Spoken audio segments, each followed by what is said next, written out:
ngoba uNkulunkulu noma umemeka indzaba esekutheni inhliziyo yakho isonzelene kuNkulunkulu na. The question that begs is, as you call upon God, is your heart close to God? Ngoba esikhathini lesinyenti usithanda sibantu ukuthi siyasithanda ukuba somkhathisimo emabandla nalapha ngiwakanda ukuthi somkhathisimo emabandla eManazaretha umuntu okutheni enhliziyweni yakho ukhona uNkulunkulu. The great question that I would like to ask is based on the tendency of people to always like to be amongst crowds. As we are here, the Church of the Nazareth, we might be all gathered with you here today, but the question is God in your heart? Lengifuna ukunitshela kona ke eManazaretha namuhla ukuthi njengoba nilibandla leManazaretha lihamba nelinyazi lezulu nanikhonda uNkulunkulu nako lokungeko ngoba uNkulunkulu ufuna inhliziyo akafuni bantu labatawufuna ufithisha ku situation letside ngoba bafuna kubonakala wewe ukuthi awubamthanza uNkulunkulu kanti akekho inhliziyo entaba. What I would like to say, Church of the Nazareth, accompanying the Lunyazi here today, God is searching for a man who desires and loves him in his heart. God must be in your heart.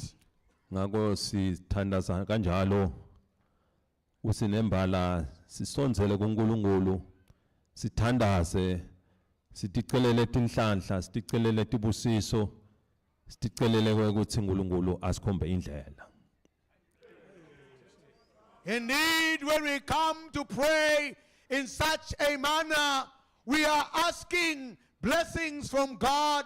We are asking fortune and guidance from Him who is able to do it abundantly. Simemeta uNkulunkulu ngoba siyamathi uNkulunkulu uNkulunkulu wetimangaliso.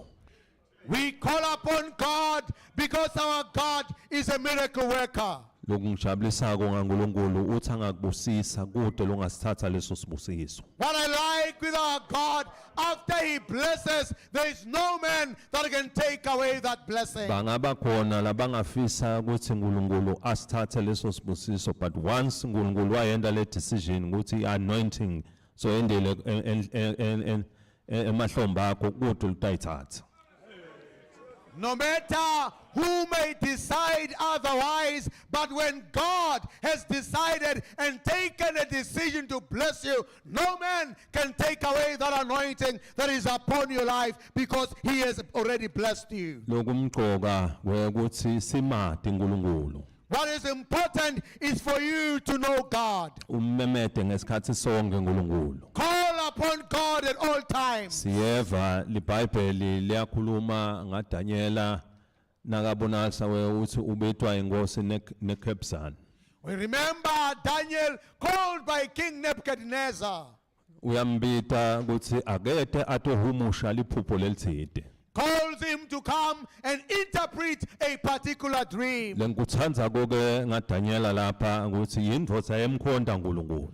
What I like about Daniel, he is a man that worshipped God. Indvodza yemesaba uNkulunkulu. He is a man that feared God. Lo khonane kokuthi akulayela tindvo ukuthi letindvo tinjani. He was also able to interpret things and dreams untold. Lokumqoka lesifanele sikwadi ukuthi inkosi leNebuchadnezzar yayinkosi yatiwa ngenkosi lebulala nako. Nebuchadnezzar the king was known to be a violent, brutal king. Lo watiwa ukuthi nawuhumshe emanga kulokulaka kushido utakubulala. And if you were found to have interpreted a lie, you would face death. Bese kuthi ema-professors kweta nabo bonke lababona tindvo batomhumshelela leliphupho lakhe bonke bahamba. They had come in their various expertise, and professors were also there. All the wise men, they tried to interpret, but they were taken away. Isilivu lenkosi ke wabitwa Daniela sekusikhathi sakhe ukuthi aketa tohumushana naye. The Bible says the time came for Daniel to also come and bring his own interpretation. You can imagine the situation that Daniel kulebeka kiyo ukuthi soyatiwe ukuthi labengile kulendzaba bafile. You can imagine the dispossession of Daniel, knowing that the others before him were already dead. Bese ke kuba ngimi nawe ukuthi nangabe ukule situation lenjena wenda njani. What would you do if you were in this possession? Kepha ke lisilivu lenkosi ngibide. But the word of the Lord says, call upon me, Ngidakuphendula. and I will answer you, Ngikuqaqele tonke tintfo letitimangaliso. and show you great unsearchable mysteries. Nakule ngikuthanda kuNkulunkulu. That is what I like about our God. Lisilivu lenkosi wambita Daniela. The Bible says Daniel called upon him Wambita emadvodza lathandaza uNkulunkulu. and called other men that pray to God. Lebekati ukuthi athandaza uNkulunkulu ngebuqiniso. People that he knew that were faithful servants of God. Ngoba bakhona labathandaza uNkulunkulu kanje bemanga. There are those that pray lying prayers before God. Ngoba kuyakubita isikhathi lesikuthi sengifuna abantu labathandaza uNkulunkulu. The time comes when you look for sincere people that pray to God. Ungabukela abantu labatawuthi bafuna kufitha kuleyo situation. You don't look for people who want to fit in every situation. Ubuke abantu labawoshipa uNkulunkulu Baba. But you look for people labakhonda uNkulunkulu ngeqiniso. Lithi livu lenkosi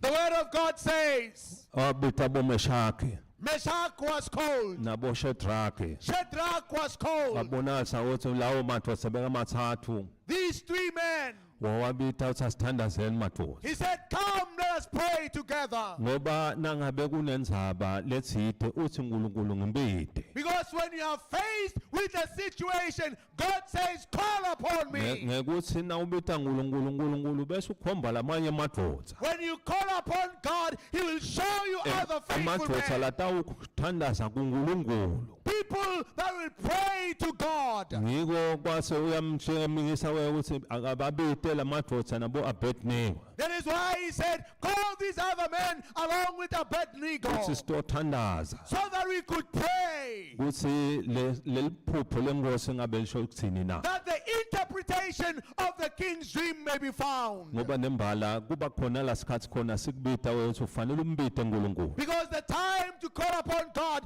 comes upon each one of us. Lokungijabulisa ukuthi lithi livu lenkosi bathandaza. What I like is that they prayed, Bawoshipa. they worshiped God, Bambita they uNkulunkulu. called upon God, Bazila uNkulunkulu. fasted unto God, And ngaleso sizathu labasenda and because of that reason, wabeva uNkulunkulu. God heard them, Futhi waphendula. and God answered them. Lithi livu lenkosi The word of God says, wathi Daniel nasakabisela lo mlayetho enkosini. when Daniel brought back the message to the king, Ngoba simanga ukuthi inkosi yafikenelela. what shocked everyone is that the king Ngoba was kwaNkulunkulu once wakuthola uyenela. because if you get anything from God, you are satisfied. Kude la ubese uyashoda khona. There is no shortage in your life. Kuthi kude lapha aphenza buta omunye ukuthi ngabe laba bebadeka amaqiniso He yini. did not ask any other question after that. Bantu labakhuluma livi lenkosi bantu konke leso simo siyanela.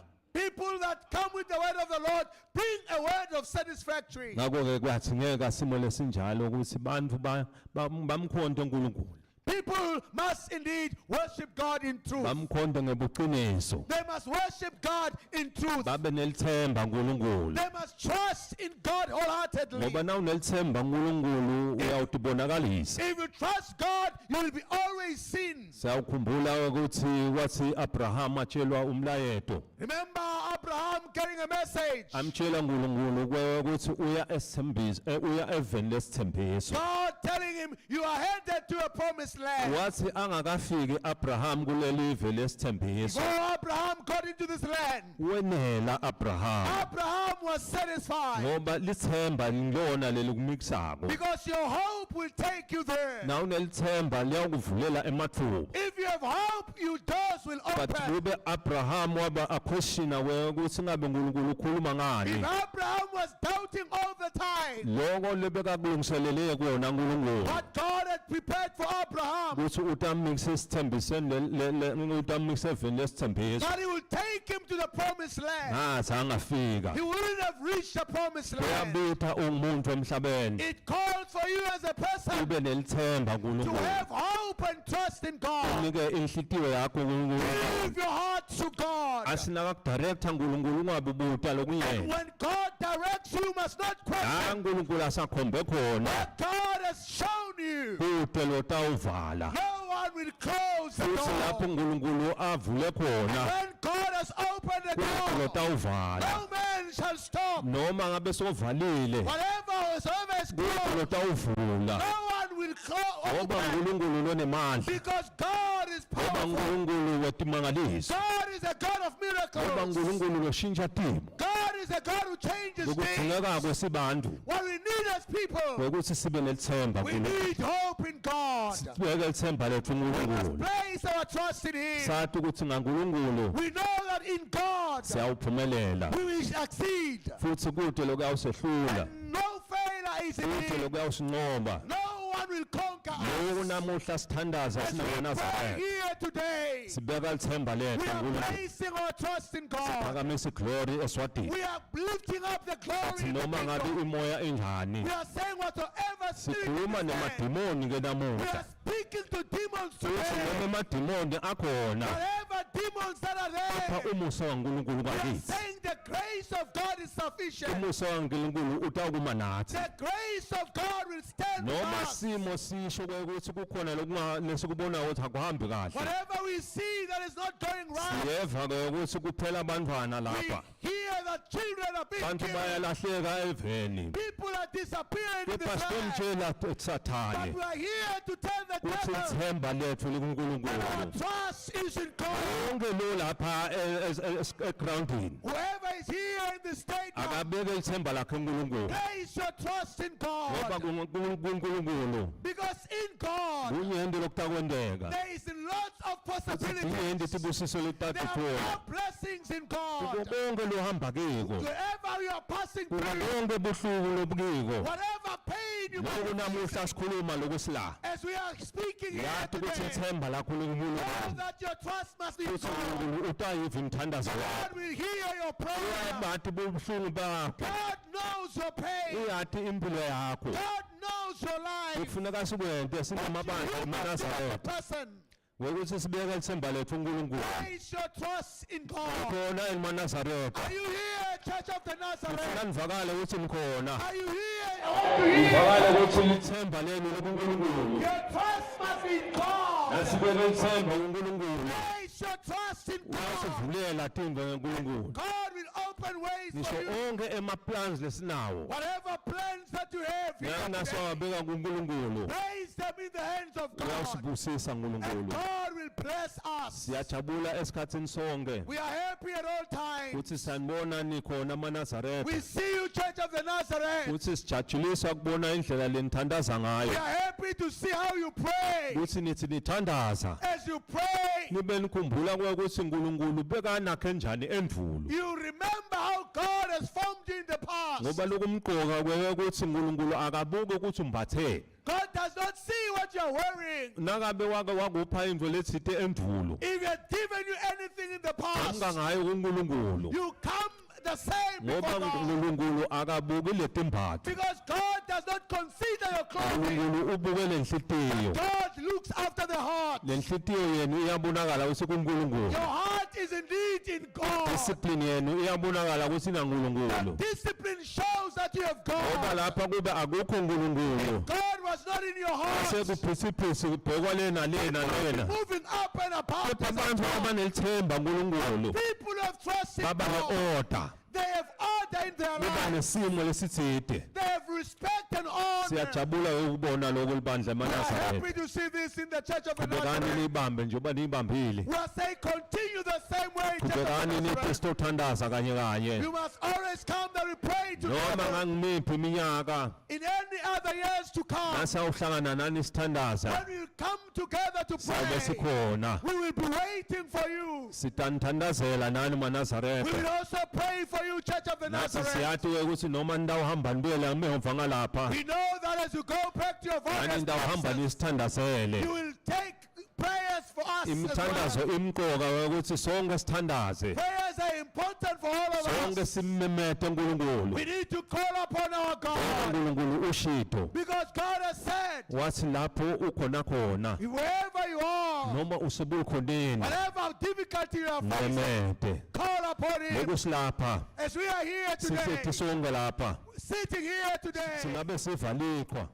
might be feeling Kepha cold. kumqoka lesifanele sikwadi. But what we must know today, Ukuthi kuta kwethu lapha sitohlala. our coming here to sit, Asiketi nje kutodlala. we have not come to play. Sitomemeta We uNkulunkulu. have come to call upon Him. Utawusiva He uNkulunkulu. will hear us. Uva usebuhlungwini lobumadini. God hears in the deepest of Uva pain. usebulkhoneni He lobumadini. hears us when we're in a difficult Kunebantfu labasihleli labo lokusihleli basebulkhoneni. There are people as well sitting here. Kepha they're lekufuna difficult. nikuniketa igama le-comfort. They need comfort today. Uthi uNkulunkulu la ukhona khona. God says that wherever you Ubuhlungu are, bakho lokibo.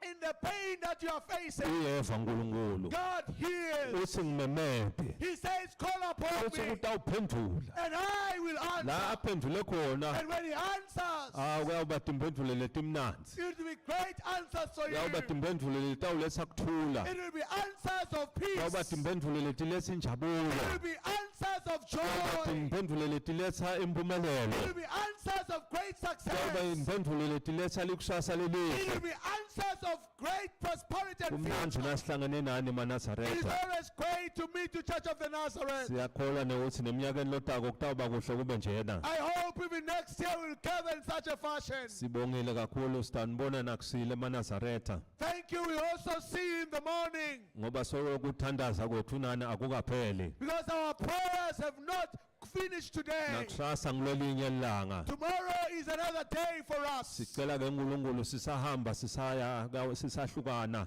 As we separate here today, Akahambe ngamunye lokusilapha. may God keep each one of you here Futhi sonke today. lokusilapha. Everyone here today. Nasiphuma lapha egroundini. As we leave this stadium, Ngiloyo lotawuthi nakaphuma lapha. everyone as he leaves here, Abe ngulo abayitholile anointing from God. everyone must have an anointing from God. Atholile sibusiso kuNkulunkulu. Everyone must get a blessing from Futhi nangabe God. ungene ungakabi ngilona lobusisekile. If you entered without a blessing today, Nasuphuma lapha nyalo. as you leave here today, Sibusiso sitawubonakala. a blessing will be evident in Futhi your life. naniphuma nihamba lapha As you nitawubonakala. leave here today, Ngoba abantu labahamba nesibusiso people who walk with the blessing, bahamba nemlilo welizulu. they are walking with the fire of God. Bahamba netibusiso They timasa. walk with the blessings of God. Nihambe kahle mabandla eManazaretha. Go well, Church of the Nazareth. Siyabonga. Thank you. uNkulunkulu asibusise sonke. God bless us all.